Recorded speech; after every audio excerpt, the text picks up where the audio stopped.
Y tú me indicas. ¿Qué tal? Muy buenas tardes. Tengan todos a esta 17ª sesión del Seminario Permanente de Ética Ambiental y Animal. Eh, y tenemos como invitada a la doctora Elba Castro Rosales y me permito compartir por aquí en pantalla su, su semblanza para que la conozcamos un poco más aquellos que no la conocen, ¿sí? Bueno, no sé si sea necesario, lo hago de cualquier manera. Mi nombre es Víctor Hugo Salazar Ortiz, estoy coordinando el seminario y bueno, para las personas que nos vean en este momento y posteriormente, bueno, es una atenta invitación para que se unan a este seminario permanente de ética ambiental y animal. Las sesiones son los segundos viernes de cada mes en un horario de 12 a 2 y esta sesión también queda grabada en el canal de YouTube para que si alguno de ustedes pues quiere verla posteriormente o revisar las que ha habido previamente. Bueno, sin más, me permito presentar a la doctora Elba Castro Rosales. Ella es de formación comunicóloga y educadora ambiental, es doctora en Ciencias Sociales en el Centro de Investigaciones y Estudios Superiores en Antropología Social, es coordinadora y profesora investigadora de la Maestría en Educación Ambiental de la Universidad de Guadalajara, con experiencia en la producción y conducción de programas de radio y elaboración de materiales didácticos. Ha publicado, déjenme mover algo por aquí, perdón, para que pueda leer. Ha publicado libros, capítulos y artículos científicos y de divulgación sobre educación y comunicación ambiental, valoración de la biodiversidad a través de la cultura alimentaria, relación, sociedad, naturaleza y consumo responsable. Ha participado también como facilitadora en diplomados organizados en varias universidades del país. Actualmente desarrolla la línea de investigación Expresiones de la Naturaleza en la Poesía Contemporánea del Occidente de México y es vicepresidenta de la Academia Nacional de Educación Ambiental e integrante del Sistema Nacional de Investigadores. Doctora Elba, muchísimas gracias por haber aceptado la invitación y le cedo, como se dice, la pantalla y el micrófono. Muchísimas gracias, Víctor. La agradecida soy yo por compartir, dejarme compartir en este espacio que ustedes han construido ya desde hace algunos años, una reflexión que nos invita a ver la implicación que tiene también la participación que tiene la educación ambiental en un asunto que ahora nos abre muchas posibilidades para reconocernos a nosotros mismos, seres humanos, habitantes de este planeta, cohabitando con muchísimo más esperanza que si pensamos que los problemas los podemos solucionar solo los seres humanos. Muchas gracias. Bueno, pues saludo también a todos los que se encuentran participando de manera permanente en este seminario con su compromiso de manera especial y a todos aquellos que ahora han decidido, digamos, dejar algunas cosas para participar en estas reflexiones. Bueno, voy a pedirte, Víctor, si pueden poner la presentación para comenzar, para arrancar con los contenidos. A Y en ver, la, ¿ahí se ve? sí, se ve muy bien. Muchas gracias. He decidido, pues, llamar a esta participación despliegues pedagógico-éticos desde la sensibilidad poética. Especialmente vamos a abordar dos rubros que son materia de expresión literaria, de expresión humana, que es el asombro y el dolor a través de la poesía, y que este asombro y dolor está proporcionado a los poetas por la experiencia de vida con los animales. Cuando pongo eh, despliegues pedagógico-éticos, quiere decir que está en construcción, digamos, esta fuerza de estos campos entre la literatura, la educación ambiental y la filosofía, especialmente la ética, y que hemos trabajado en la maestría de educación ambiental con mis compañeros Javier Reyes y Ricardo Ramírez. Bueno, pues comenzamos con la siguiente, por favor.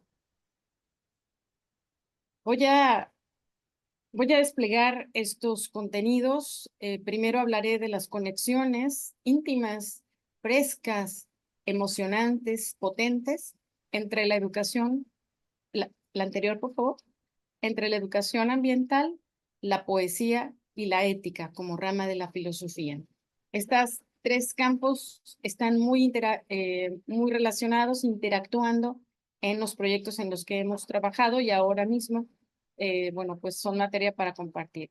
En segundo lugar, hablaremos de la potencia pedagógica de la literatura, especialmente de la poesía, es decir, cómo la poesía derrama aprendizajes y cómo nos propone no solo aprendizajes, sino tiene esta capacidad de reflexionar continuamente y de proponernos un acercamiento interno a nosotros, pues despliega enseñanzas y una actitud educativa.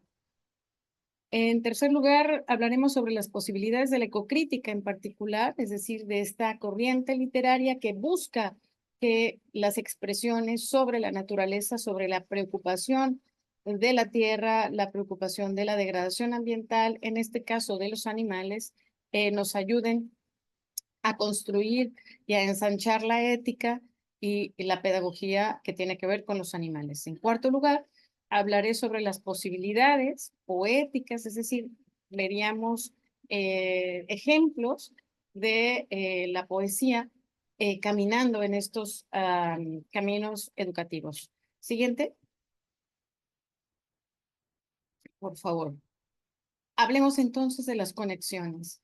Miren, la educación ambiental es un campo relativamente nuevo si lo comparamos con la física, con la biología, con la filosofía, desde luego, pero es un campo que está en construcción y que tiene un aparato crítico porque surge de entender que no estamos, que nuestra cultura no está leyendo y no está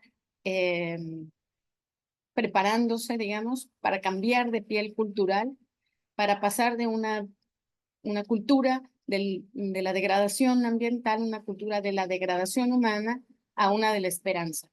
Así que entendemos que nuestro punto de partida es que este desastre y este desastre ambiental proviene de una crisis mayor, que es la crisis de civilización, en donde los valores se tienen que ver sacudidos por la situación en la que nos encontramos y en consecuencia nos proponemos generar una deconstrucción de esta civilización para pensar otros mundos, otros escenarios posibles y desmontar la cultura que ahora se encuentra.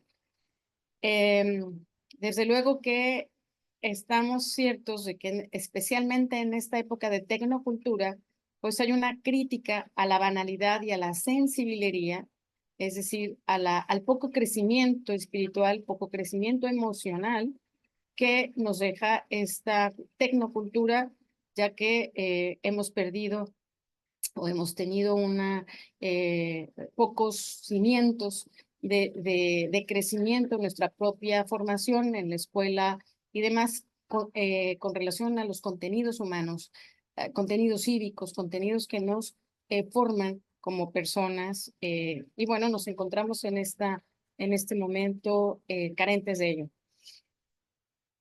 Otro de los pilares fuertes de la educación ambiental para traer en este seminario es que nosotros estamos convencidos de que los seres humanos somos una especie, pero no una especie más, una especie que ha tenido un impacto con determinada cultura. Hay culturas que no se han propuesto este fin, digamos, pero que los seres humanos ahora mismo tendríamos que mirar la concomitancia con las otras especies y que nuestro cuerpo, que ha sido tan vilipendiado, tan poco conocido por influencias de todo tipo, entre ellas la judeocristiana, que ve al cuerpo como algo pecaminoso, algo que no se tiene que conocer a fondo o autoexplorar. Bueno, la educación ambiental entiende que el cuerpo es nuestra materia para viva, creciente, para acercarnos a entender la vida natural y las conexiones que nosotros tenemos a partir de nuestro propio ser y de nuestra propia corporeidad. De manera que la educación ambiental genera mundos posibles no hegemónicos o busca que no sean hegemónicos y que sean plurales.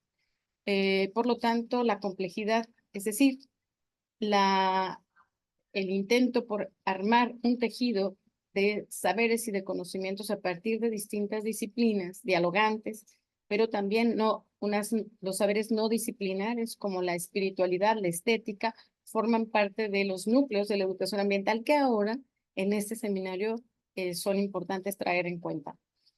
Por otro lado, la literatura, especialmente la poesía, tiene posibilidades que nos abren este diálogo con una educación crítica como la que he mencionado, porque la poesía reivindica lo sensible y lo reflexivo, dos áreas que han estado fuera de nuestra formación escolar, de nuestra formación como cultura, son despreciadas, han sido despreciadas porque no participan del mundo digamos, cuantificador, pragmático. Con frecuencia se dice un poeta, la poesía es inútil, no sirve para nada, y cuando entramos al la dolorosa crisis de la pandemia, pues fueron las artes y lo que pensábamos inútil, aquello que nos hizo recapacitar y regresar la esperanza, de manera que la poesía es una reivindicación de lo sensible y de la potencialidad y lo reflexivo. Entendemos que en la poesía también hay una corriente llamada ecocrítica que llama la atención para decir, bueno, en los estudios críticos de la literatura, el medio ambiente, la naturaleza, los animales, las plantas, aquello que no es humano se ha mandado a segundo plano. Y el texto es lo único que ha sido importante para tomar en cuenta en la literatura. Sin embargo, esta corriente dice que en la poesía y en la literatura sí existe la naturaleza como centro y no solo como algo que se referencia. Y cuando miramos a la naturaleza como centro en la literatura, entonces vemos la capacidad que tienen los poetas, las poetas, los escritores, las escritoras, para ir mucho más allá de las posibilidades que el mundo material nos ha dejado. En la poesía, dice Octavio Paz, para muchos el lenguaje es la particularidad del ser humano. Y Octavio Paz dice, no es eso lo que es humano, sino que lo humano es que el lenguaje nos vuelva otros. El lenguaje que nos generamos tan profundo tiene esta capacidad de volvernos otros o reconocernos otros entre los otros. Así que la palabra nos transforma y nos vuelve animal, nos vuelve planta, nos vuelve mar, nos vuelve animales marinos, nos vuelve animales del cielo, con la necesidad de estar en contacto con esas realidades. El cuerpo si decía en educación ambiental que nos vuelve parte de la vida, el cuerpo en la poesía nos vuelve posibilidad de conocimiento. Y es el cuerpo interior, nuestra capacidad de intuir, de reflexionar, de sentir, de presentir lo que en la poesía está en florecimiento. La experiencia del aquí y el ahora es importante para la construcción de la poesía. En un momento podemos ver una luz que nos parece que nos aclara el mundo o una oscuridad que nos reta a lo más sensible o lo más oscuro que podríamos tener y de ahí podemos conocernos mucho mejor. Esta es la posibilidad que también da la poesía. Y desde luego nos da la potencia de la interpretación, es decir, se ha criticado mucho que ahora las personas reflexionamos poco y tenemos poca capacidad de interpretación, y esa poca capacidad de interpretación nos está debilitando, digamos, frente a los retos que estamos enfrentando con relación a la degradación. La poesía genera estas miles y miles y miles de interpretaciones cada vez más profundas que queremos darle a un verso, a un poema, y eso ayuda a que la creación también nos habite y con esa creación seamos capaces de darnos esperanza donde aparentemente no está.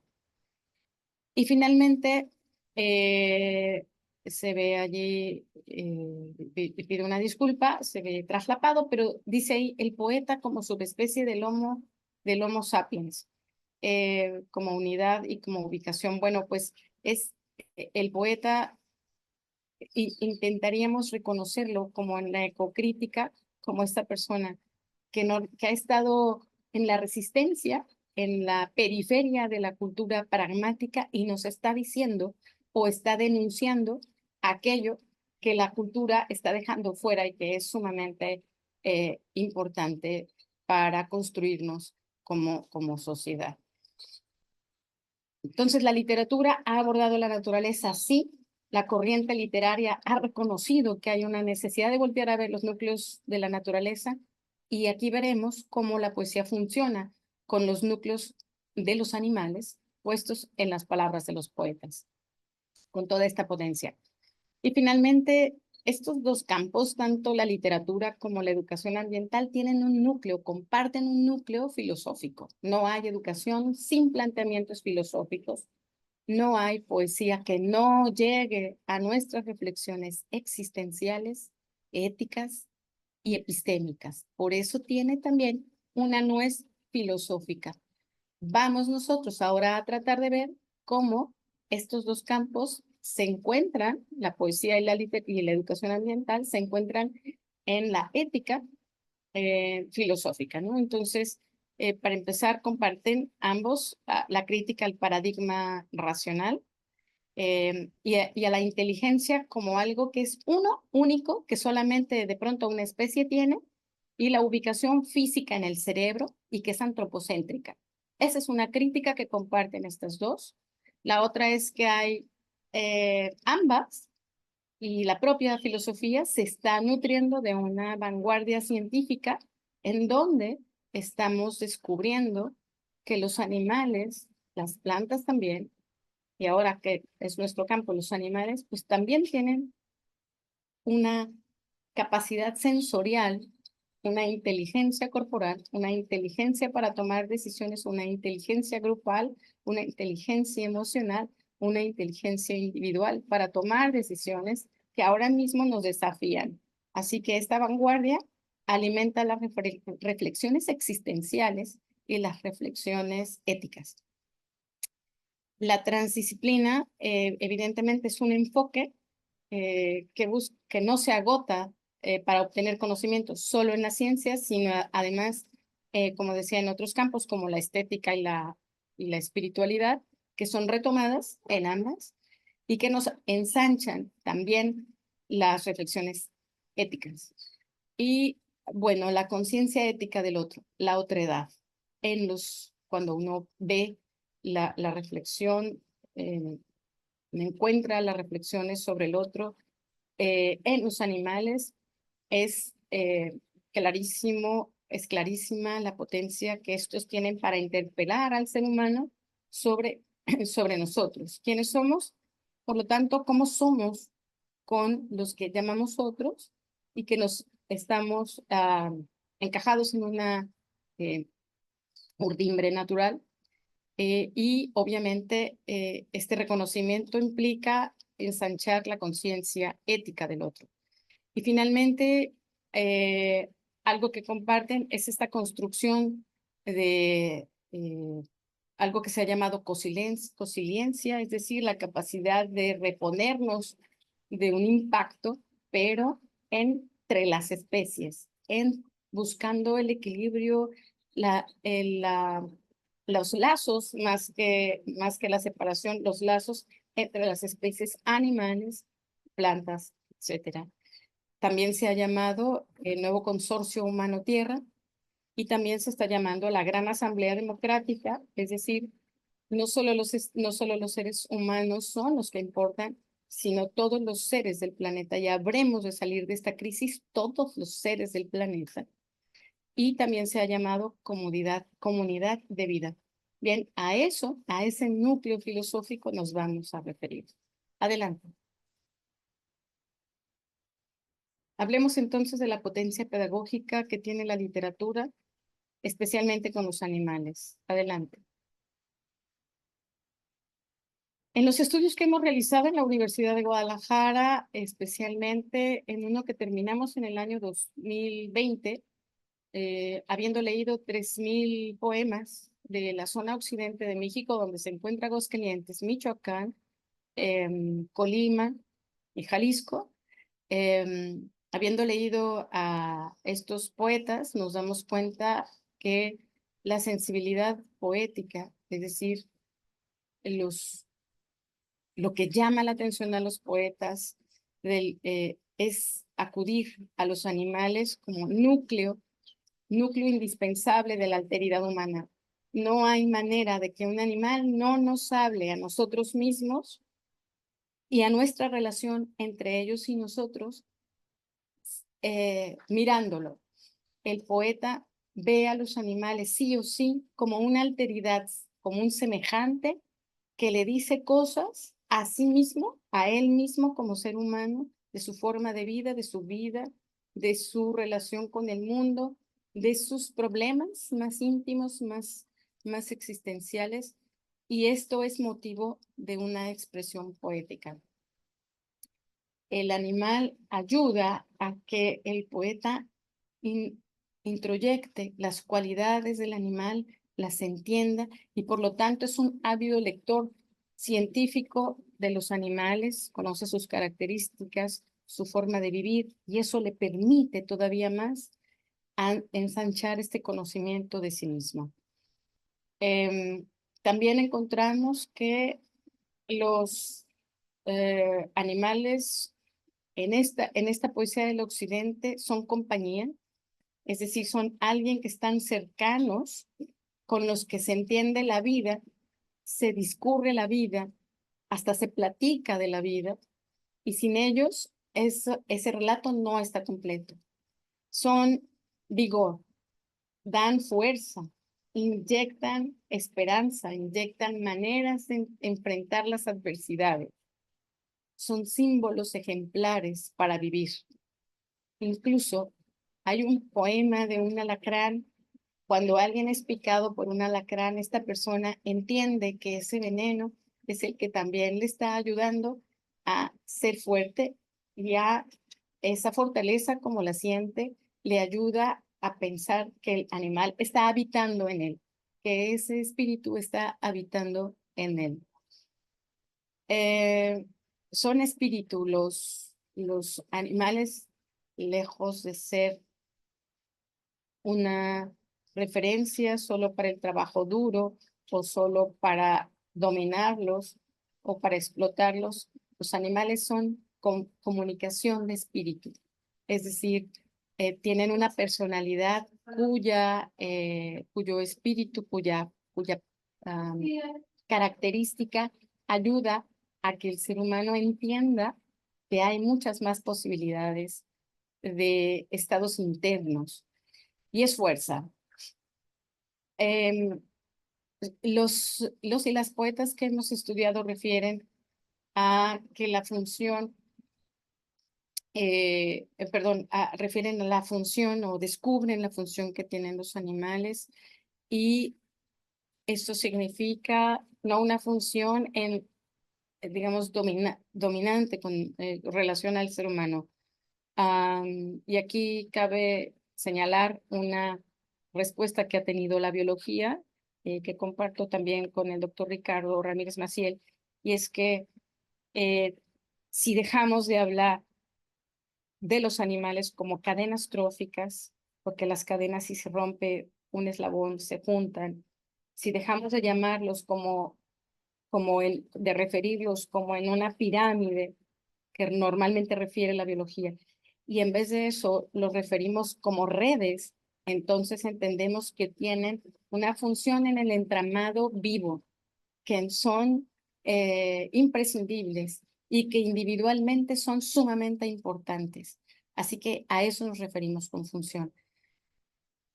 Los poetas también se refieren a lo que simbolizan. Hay animales de la luz, hay animales del aire, hay animales acuáticos, animales de la noche, y esos referentes con su vida, su cuerpo, la forma en la que afrontan el día, la noche, las fuerzas adversas, también simbolizan a o pueblan al ser humano de grandes referentes para mirar a las condiciones naturales y a las condiciones distintas de vida que tienen otros seres.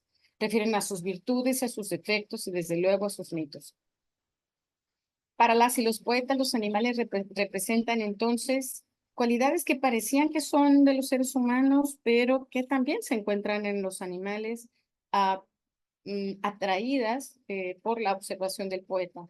La sensatez, la fidelidad, la belleza, la tenacidad, la gracia, la majestuosidad, la irracionalidad, la torpeza, la fealdad que convive con la belleza, a la que le hemos llamado belleza, la evocación y el misterio, la candidez y la ternura.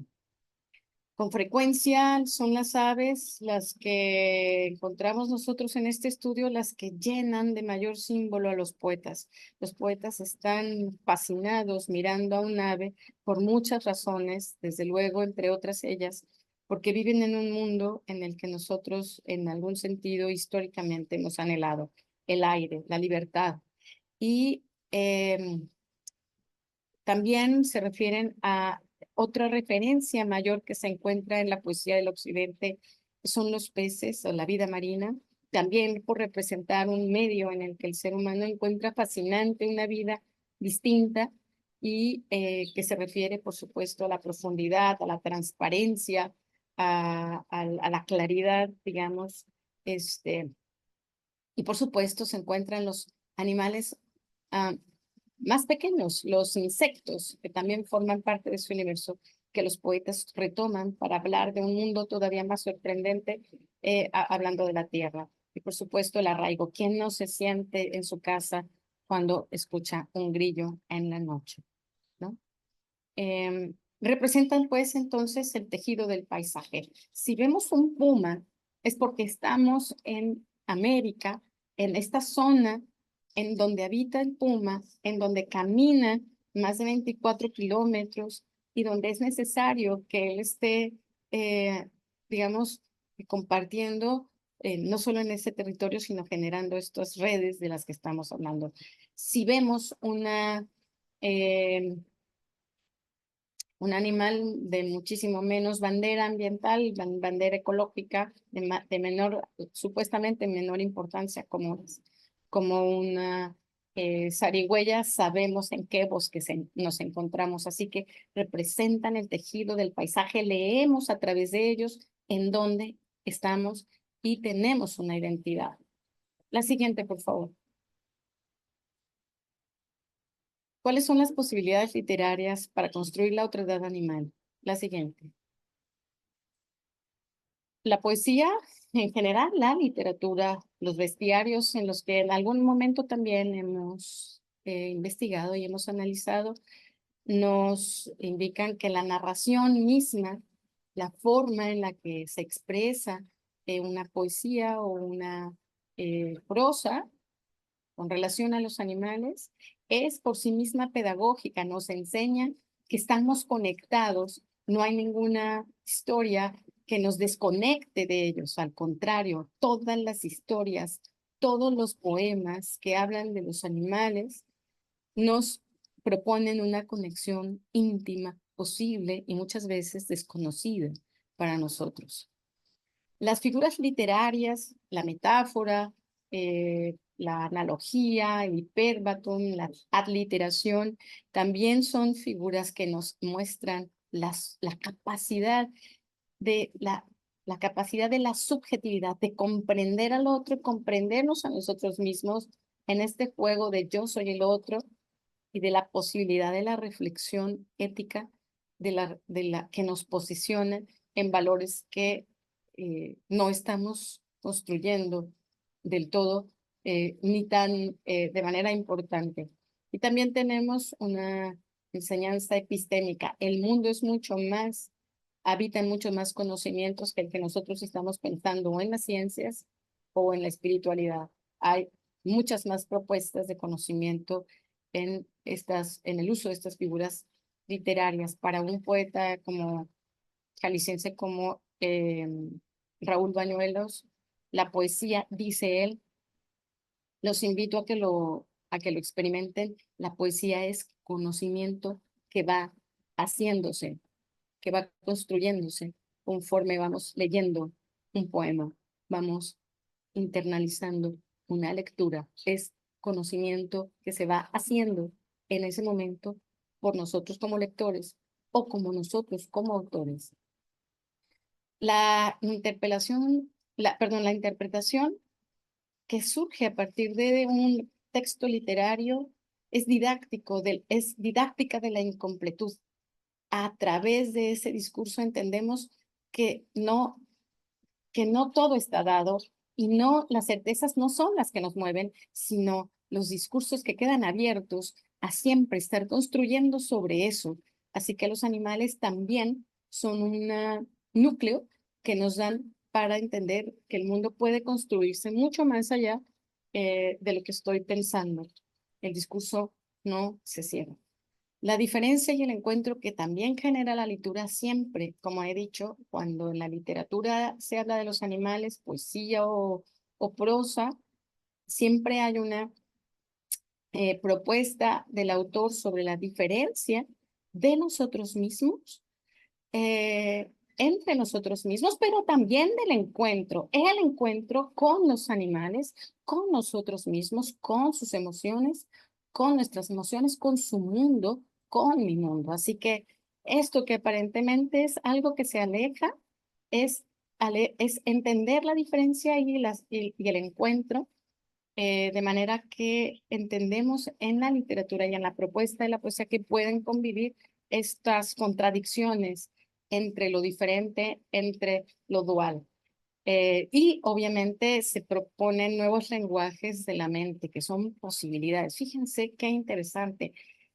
Epistemológicamente, lo que hace la literatura, la poesía, es que hacen que nuestra mente no solo habite en las certezas del mundo material, sino las posibilidades. Y esto es muy importante para la animalidad.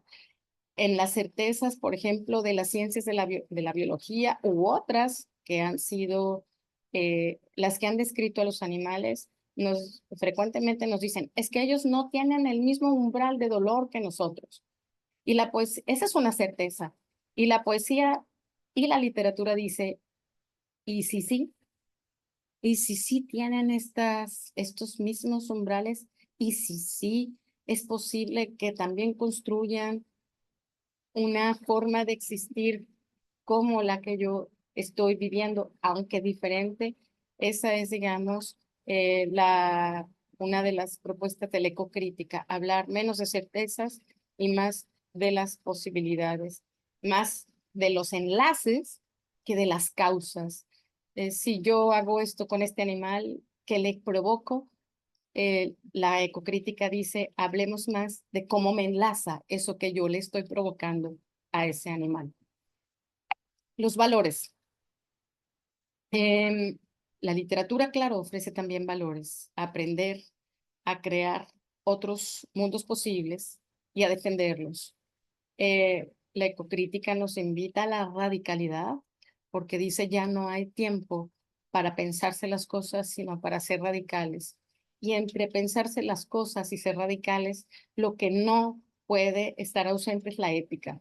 La ética que se va a construir sí o sí con las reflexiones, no solo con la acción, sino evidentemente con aquellos insumos que nos vuelven todavía mucho más potencialmente más felices, que es a través de la ética. Por lo tanto, los valores de la literatura o que la literatura propone, la ecocrítica propone con relación a la poesía y a la prosa de los animales es la denuncia y también los medios para acercarnos a la otredad animal y con ello al tejido de la tierra. Y finalmente la humanidad, el reconocimiento de que el ser humano cohabita, coevoluciona, se correlaciona, si no, no existe. Por lo tanto, los tejidos, las redes vivas son una propuesta para que los seres humanos leamos, entendamos en dónde y cómo encajamos. La siguiente, por favor. Hablemos ahora de las posibilidades poéticas, la celebración y el dolor. Es decir, ¿cuáles son? Exacto, la siguiente, por favor. ¿Cuáles son aquellos poemas a los que me estoy refiriendo como ejemplo que abren toda esta posibilidad de la cual he estado hablando? La siguiente, por favor. Hablemos del asombro.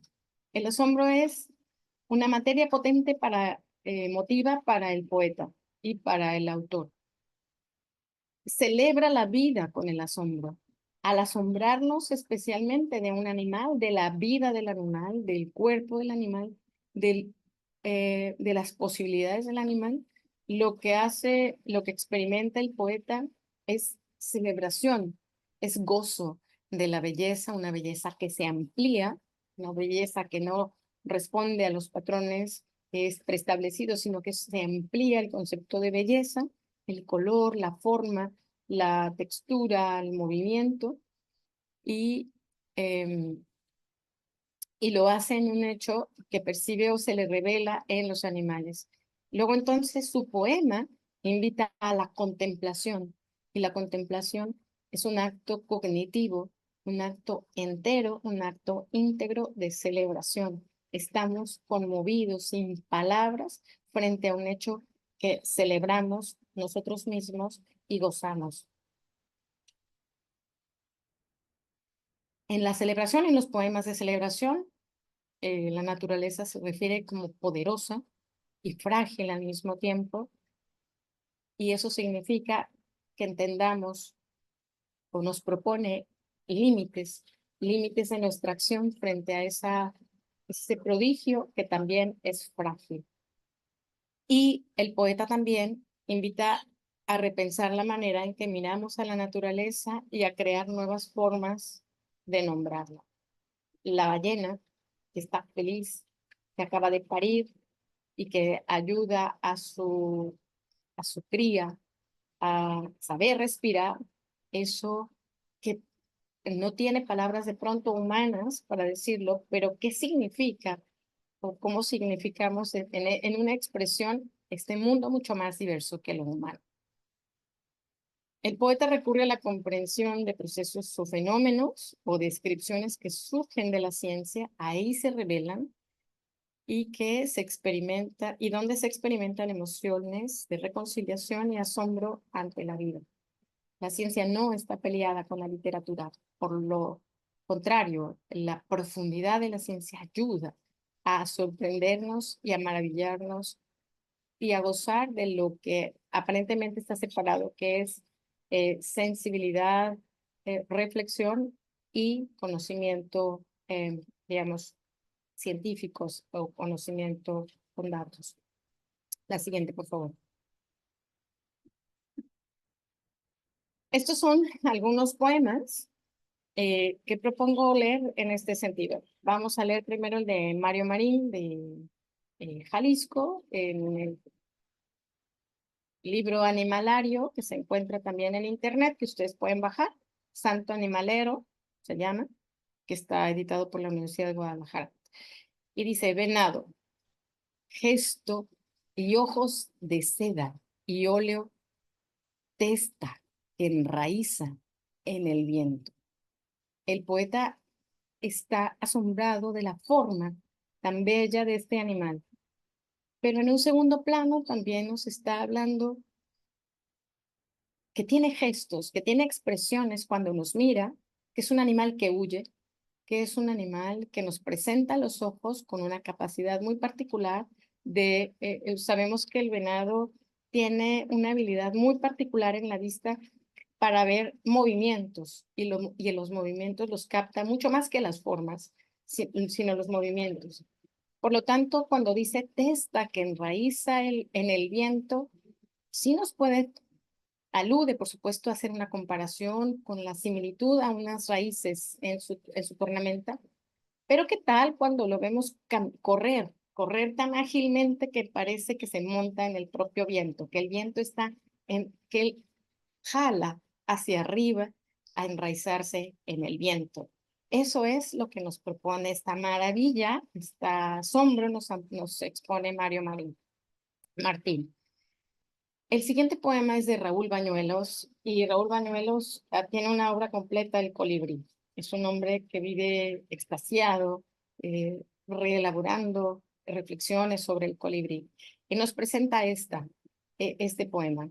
Dice, colibrí, cascabel colorido. El colibrí toca el tambor del aire. Es una imagen poética hermosa. Cascabel colorido, el colibrí toca el tambor del aire. Como imagen nos hace ver de manera diferente al colibrí, pero ¿qué tal cuando entendemos que el corazón del colibrí palpita a 1200 pulsos por segundo? 1200 pulsos por segundo. El poeta lo sabe. Así que el tambor del aire también es un tambor interno espectacular porque trabaja 6 veces más que el límite máximo del corazón humano. Cuando toca el tambor del aire, toca el tambor de su corazón y el nuestro. El siguiente poema, Pedro Salinas, chileno, nos dice, pájaro. Es un fragmento, por cierto, lo pueden encontrar en internet, el texto más largo. Yo separé esta. Quizás no hay un pájaro, son ellos. Plural inmenso como el mar, bandada innúmera, oleaje de alas, donde la vista busca y quiere el alma distinguir la verdad del solo pájaro, de su esencia sin fin, del uno hermoso. Evidentemente, Pedro Salinas dice, ¿cómo pueden ser miles de pájaros los que se comportan como uno solo en una bandada? ¿Qué está detrás de eso? No se comportan como miles, sino como uno solo, armónico, con un solo cuerpo. Y claro que la parvada o los conglomerados de los animales que se mueven en conjunto no solo son no solo son de las aves, aunque son las que más fácilmente se nos presentan en la vida.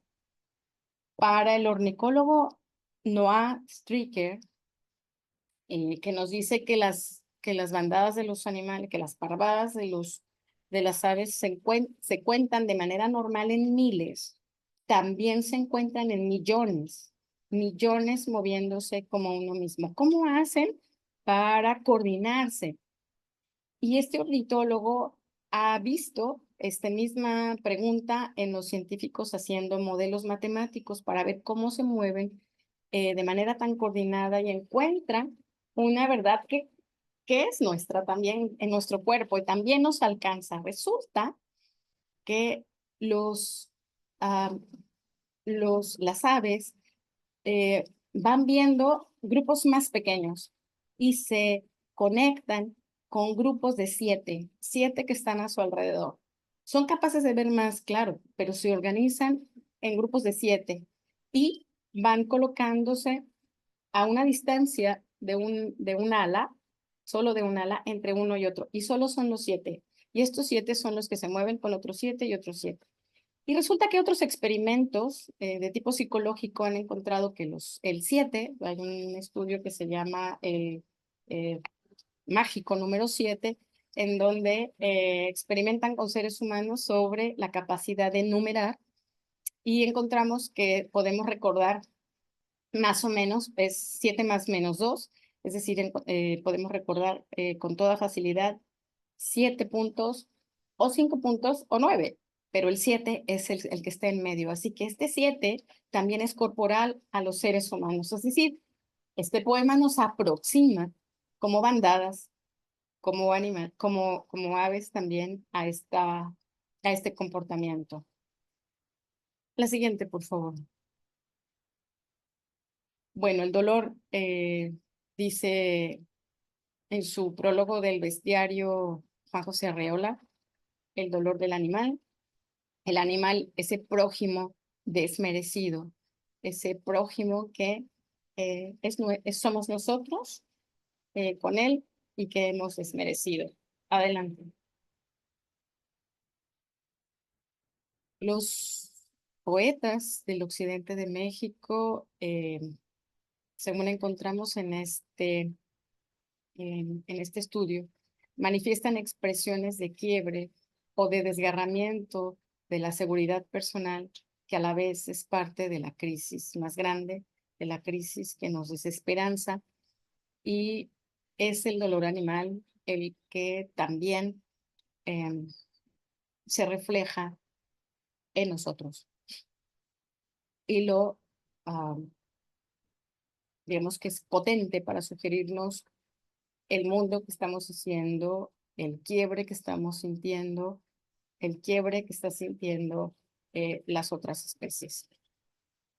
El dolor en la poesía del occidente refiere a la aflicción, a la oscuridad que requiere ser abordada en lo interior, en lo personal. Es un dolor que mueve el interior de lo que pasa en la sociedad. No hay dolor animal que no critique a la sociedad en donde que estamos construyendo. Alude a la propia prisión cuando se debilita el sentido de la vida o el debilitamiento de la esperanza o el debilitamiento de la fraternidad.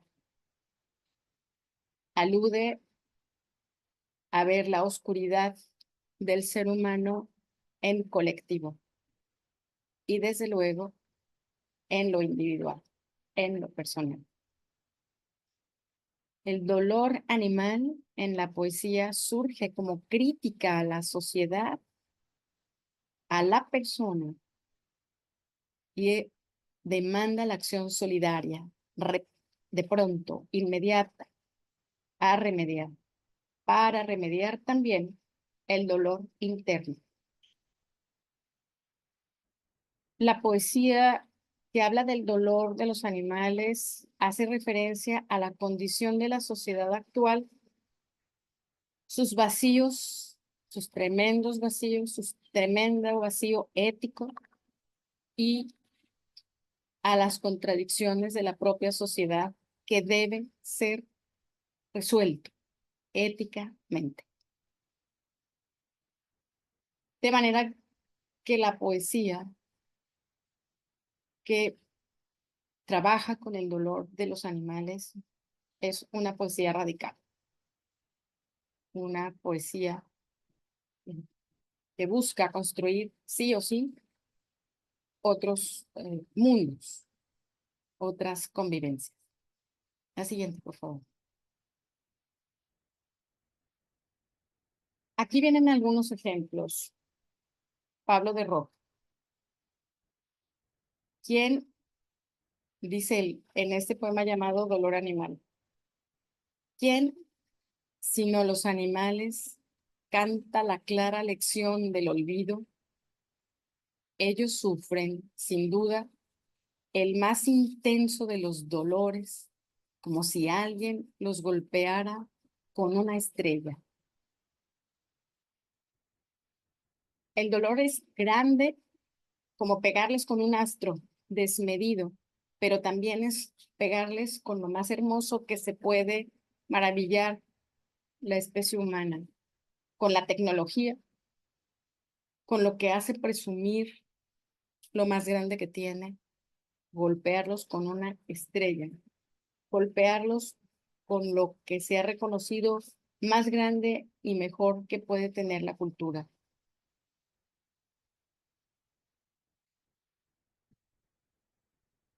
La siguiente es de Gioconda Belli, poeta nicaragüense, dice, Canción de la vaca cimarrona.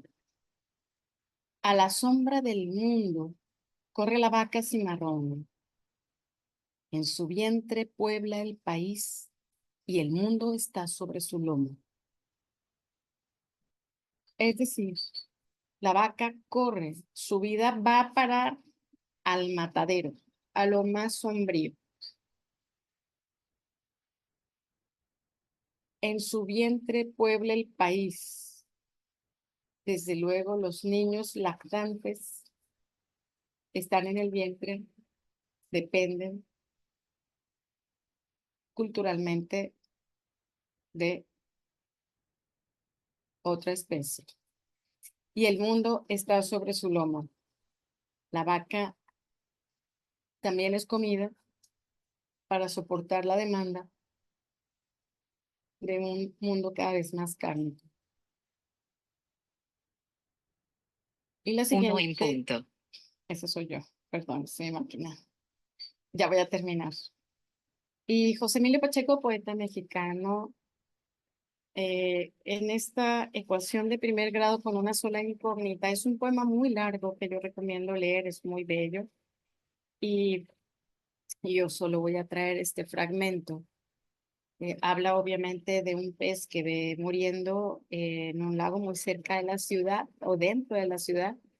Y él dice, y no me deja en paz la doble agonía, el suplicio del agua y su habitante, su mirada doliente en mí, su voluntad de ser escuchado, su irrevocable sentencia. Nunca sabré lo que intentaba decirme el pez sin voz, que solo hablaba el idioma omnipotente de nuestra madre, la muerte. El poeta denuncia la sociedad que contamina el agua y que en esa contaminación terminan por asfixiar a otros seres que viven de su transparencia y de su calidad sana. Las ciudades son las generadoras de contaminación del agua por antonomasia. Las ciudades surgen y han vivido bajo unas formas insostenibles del entendimiento del agua como un ecosistema en donde viven seres vivos. Y eso no lo dice el poeta. Siguiente, por favor. Bueno, como les dije que ya iba a ir terminando, solo siguiente. Ahora voy contigo, Carmen Valle. Retos pedagógicos para construir la ética animal. Bueno, pues desde la educación ambiental hemos visto que existen, digamos, estas sentencias éticas para trabajar y para apoyar la ética animal. Conocer el origen común, superar la visión taxidermista que nos separa de los otros seres vivos y construir más nuestra condición humana a raíz del acercamiento con los animales. El estatus moral de los animales se tiene que construir ante la evidencia del sufrimiento animal y ejercitar nuestro fuero ético interno para dejar de generar este sufrimiento. Una construcción de la comunidad de vida, es decir, todos nos salvamos porque necesitamos de todo el tejido y el ser humano necesita restablecer los tejidos vivos. La aplicación práctica de los juicios y principios de la otredad y la ética animal como una fuente de reflexión y de trabajo pedagógico, es decir, haciéndolo. La comprensión diferenciada de las capacidades humanas y animales, pero que constituyen la gran diversidad a la que tenemos que estar envueltos y claros, comprendiendo, y el principio de evitar el desprecio y el sufrimiento animal, a pesar, insisto, de que no conozcamos con certeza lo que piensen y sienten, y hablemos luego entonces de la posibilidad. Pues muchas gracias, esta ha sido la presentación y quiero corregir, Pedro Salinas no no es chileno, es español, me estaba yo refiriendo al otro poeta Roca. Bueno, al final quedan los datos de su servidora para comunicarnos en todo momento. Agradecida nuevamente con su atención, aquí dejo la presentación.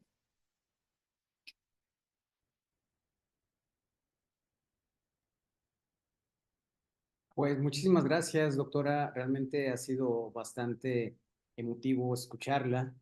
Eh, Encontrar esta relación entre la poesía y este cuidado del ambiente, una exhortación que viene desde un campo en el que uno en ocasiones no esperaría encontrarlo, ¿no?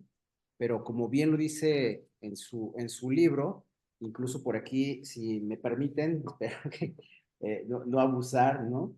Pero bueno, aquí en su libro Naturaleza y Poesía en Diálogo, yo por aquí seleccioné algo. La poesía no nace con un fin o una función específica, brota más bien de ejercicios profundos de introspección. La poesía nace del asombro, se escribe haciendo un esfuerzo profundo por exteriorizar a través del poema lo insondable de la interioridad, por objetivar un fragmento del misterio que el poeta lleva dentro. El poeta no solo es un testigo que registra, sino que asiste con todo su ser a lo que la vida le presenta. No se escribe poesía para resolver problemas, mucho menos la crisis o para darle un nuevo orden a la realidad, ni tampoco con fines pedagógicos. Escribir es un acto individual que cobra mayor significado y sentido con la lectura, pues es entonces que se convierte en un asunto colectivo. Pues son palabras de la doctora Elba Castro en su libro, recomiendo mucho, Naturaleza y Poesía en Diálogo, y que bueno, tengo que presumir que la doctora me lo regaló en un encuentro que tuvimos, lo tengo autografiado y todo.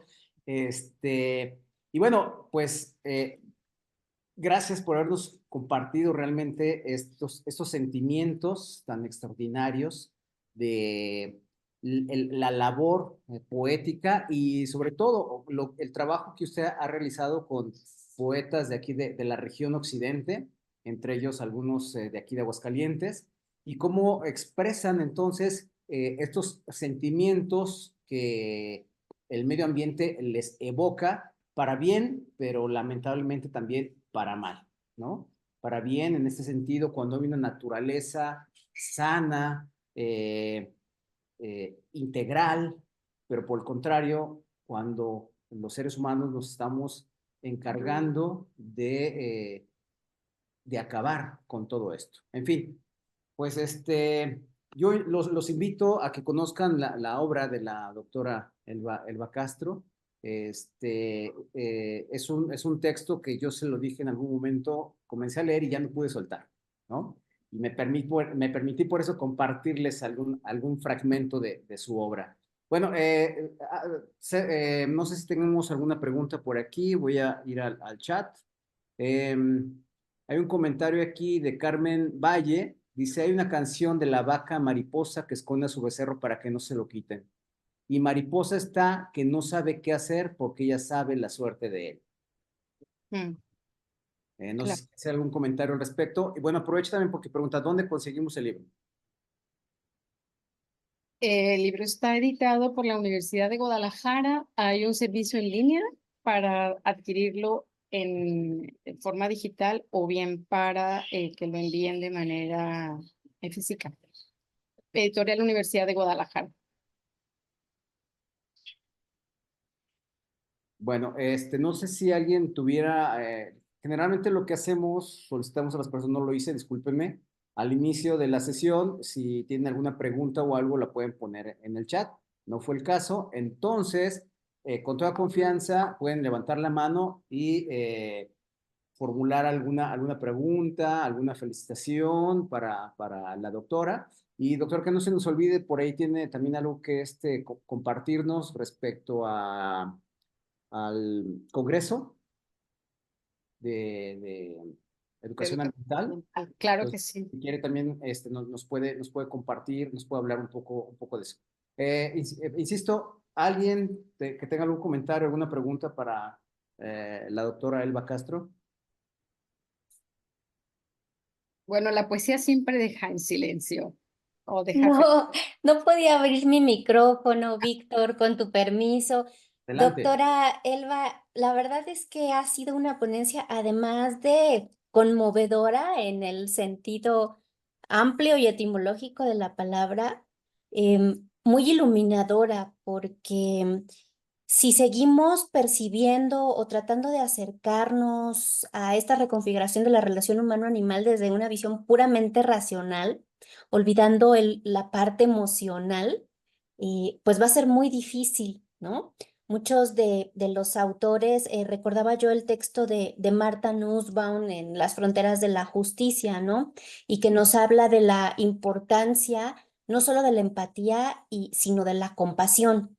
Y una forma muy importante de desarrollar esa compasión es esta visión de la otredad que nos brindan pues todas las artes, ¿no? Que sí tienen la capacidad de incluso ponerle voz a los animales, poner en blanco y negro, ya sea en el texto o en una pintura o en una canción, ¿no? Como señalaban, esta cuestión, ¿no? Del sentimiento animal y de hermanarnos con ellos. Yo recuerdo, ahorita se me fue el nombre del autor argentino, que escribe una canción muy bonita. Es un cantante de trova, es sobre un león, una carta que le escribe un león en un zoológico a su hermano que viaja por el mundo en un circo. Y la verdad es que es desgarradora, ¿no? La carta.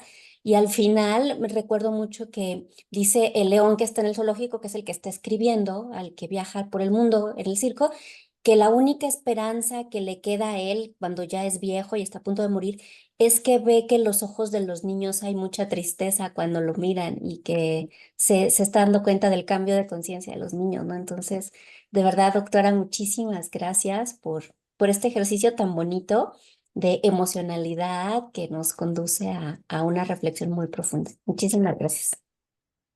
Gracias, Rosy, gracias a ti.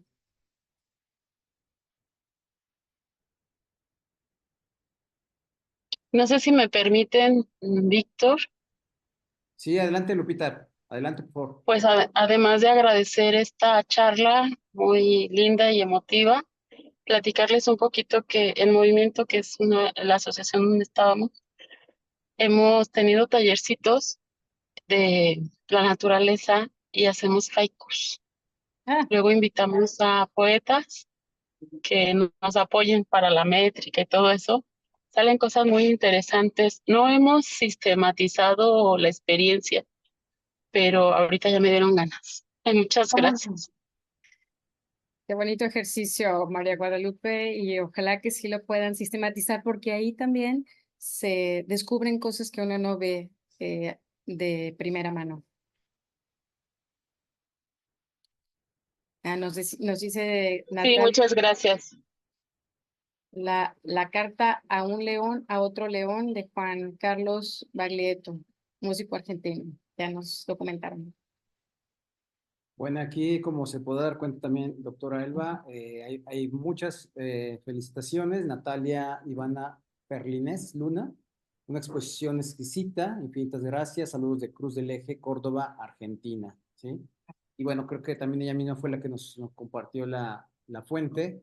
Y bueno, así como yo sí alcancé a captar el nudo en la garganta de la doctora Rossi. Entonces no sé si uno puede ser tan valiente como para buscar este poema, creo que hasta lo pusieron aquí, algo así. No, hoy, bueno. Ya lo puse, ahí les puse la letra. Ok. Gracias, Ivana. Sí, gracias al comentario de Ivana, lo busqué rápido la letra. Sí, sí, bueno, pues habrá que agarrar un poco de valor o bastante valor para leerlo y bueno, hacerlo en solitario si no quieren que los vean ahí llorar. Pero bueno, yo sí alcancé a percibir ese nudo en la garganta de la doctora Rossi y bueno, habrá que revisarlo, ¿verdad? En un momento ahí de reflexión personal. Bueno, invito nuevamente a los participantes, si alguien tuviera algún otro comentario. Edelmira Ornelas, muchas gracias. Bueno, lo abro completo el chat, perdón. Por hacer notar la importancia de la poesía en el tema ambiental. Un fuerte abrazo. Bueno, entonces, como pueden darse cuenta, si no quieren hacerlo de viva voz, pues pueden poner aquí su comentario en el chat. En fin, pues sigue recibiendo agradecimientos. Bueno, a ver si mientras se anima alguien más. Doctor, no sé si quiera comentarnos del congreso que está próximo, bueno, próximo es el próximo año, ¿no? Pero bueno, hay que ir haciendo los preparativos.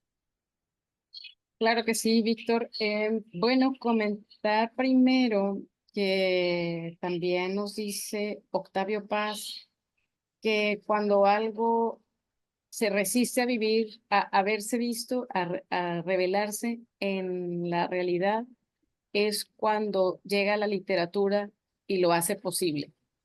Cuando algo se dificulta verlo en la realidad, en la literatura se hace posible y se hace de forma más profunda. Entonces, yo creo que la expresión poética, la expresión literaria, que es un ejercicio que requiere tiempo y que requiere ir con calma, algo que no estamos acostumbrados, lo podemos hacer como forma de resistencia. Todos para escribir, todos para generar reflexiones, todos podemos. Y sobre el Congreso, sí, muchas gracias por la oportunidad de hablar de eso, para hablar de eso y hacerles una invitación. El año que entra, del 8 al 11 de junio, vamos a tener el Congreso Nacional de Educación Ambiental, en donde está incluida tres pilares que vamos a abordar. Es la ética, la decolonialidad y la ecología política, en diálogo con la educación ambiental. Están invitados, voy a intentar dejar, si no a ti te lo dejo, Víctor, la Muy bien. convocatoria. Voy a intentar adjuntar, pero si no se adjunta porque es bastante grande, te dejo a ti la convocatoria para que nos hagas favor de compartirla. Sí, claro, la compartiré en los grupos que tenemos del seminario.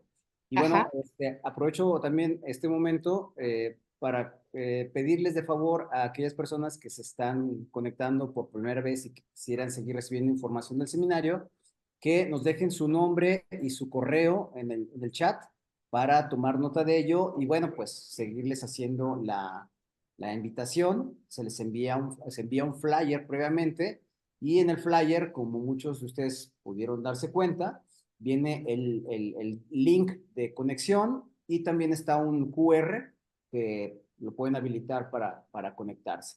Entonces, los que gusten dejarnos su nombre, su correo, para que nosotros les estemos enviando la información, los vamos a poner obviamente en un grupo y ahí puedan recibir ustedes esta información a sus correos personales, pero también pueden estar revisando el Facebook, que tiene este mismo nombre, Seminario Permanente de Ética Ambiental y Animal, donde ponemos ahí la información respectiva, ¿sí?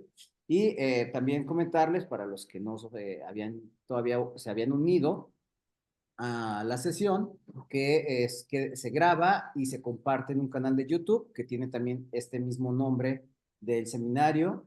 Y también le comento, doctora, que en un periódico local hacemos una reseña también de lo que nos presentó. Se la voy a enviar por si quisiera posteriormente compartir. Muchas gracias. Pues sigue recibiendo aquí felicitaciones.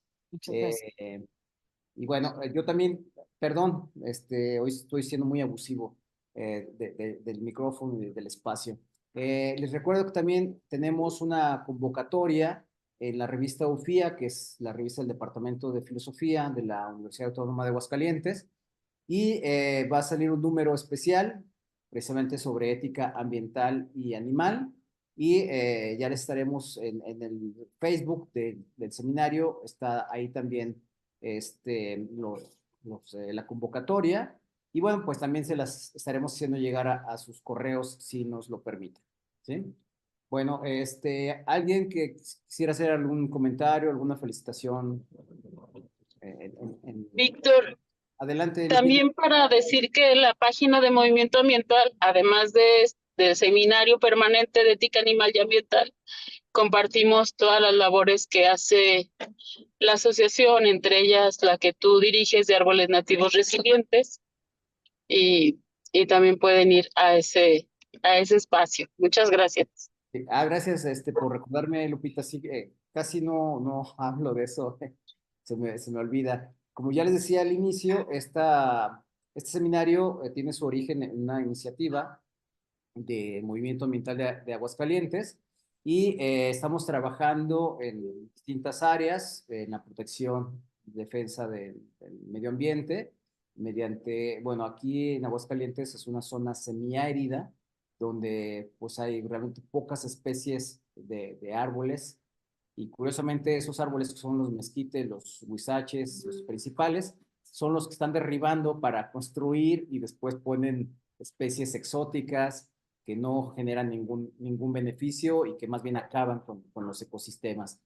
También la maestra Lupita Castorena, pues entre sus actividades tiene talleres de observación de aves, ¿no? Se invita a las personas para que vayan a hacer algo de ornitología. Tenemos talleres de ludoplastia. Y bueno, pues también tenemos otra línea que es la protección de los animales de compañía, ¿sí? Y bueno, ahí estamos entonces trabajando en distintas áreas. Y como ya lo dijo la maestra Lupita Castorena, pues pueden ustedes revisar también el Facebook de Movimiento Ambiental de Aguascalientes, ¿sí? Bueno, pues hoy fueron muchos comerciales, disculpen. Vuelvo a invitar nuevamente a alguien que quiera hacer un comentario en el chat. Voy a ver. No, Hugo Meneses agradece mucho también la ponencia del día de hoy. Y bueno, entonces voy a pasar a otro de los momentos aquí especiales de este seminario. Si me lo permiten, voy a hacer la entrega virtual del reconocimiento para la doctora. Bueno, la Universidad Autónoma de Aguascalientes, Grupo de Investigación en Derecho Animal, la especialidad en Bioética de la Universidad Autónoma de Zacatecas y la Universidad de Michoacán de San Nicolás de Hidalgo, otorgan en el Seminario Permanente de Ética Ambiental y Animal, otorga, mediante estas instituciones, el reconocimiento a la doctora Elba Castro Rosales por su participación como ponente en la 17ª sesión del seminario con el tema Despliegues pedagógico-éticos desde la sensibilidad poética, el asombro y el dolor. Aguascalientes, 14 de junio de 2024. Firma su servidor, la doctora Rosa María de la Torre, el doctor Francisco Serrano como representante institucional de la Universidad Autónoma de Zacatecas y la doctora Cristina Ramírez Barreto como representante institucional de la Universidad Michoacana de San Nicolás de Hidalgo. Ya que les decía que este es un trabajo, entonces, que estamos nosotros desarrollando. Bueno, en conjunto.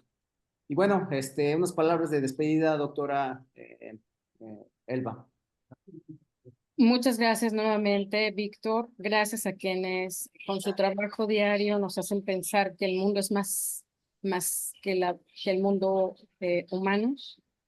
Muchas gracias por su resistencia y por sus aportaciones. La educación es también un acto de resistencia y lo que hacen es educativo también. Recomendar también que la ciencia nueva, la ciencia de vanguardia, está generando contenidos muy interesantes. Esto es para Lupita, ya me tomé la libertad de decirle así, a María Guadalupe Castorena. Hay un libro que se llama Esa cosa con plumas, si te dedicas a la observación de las aves.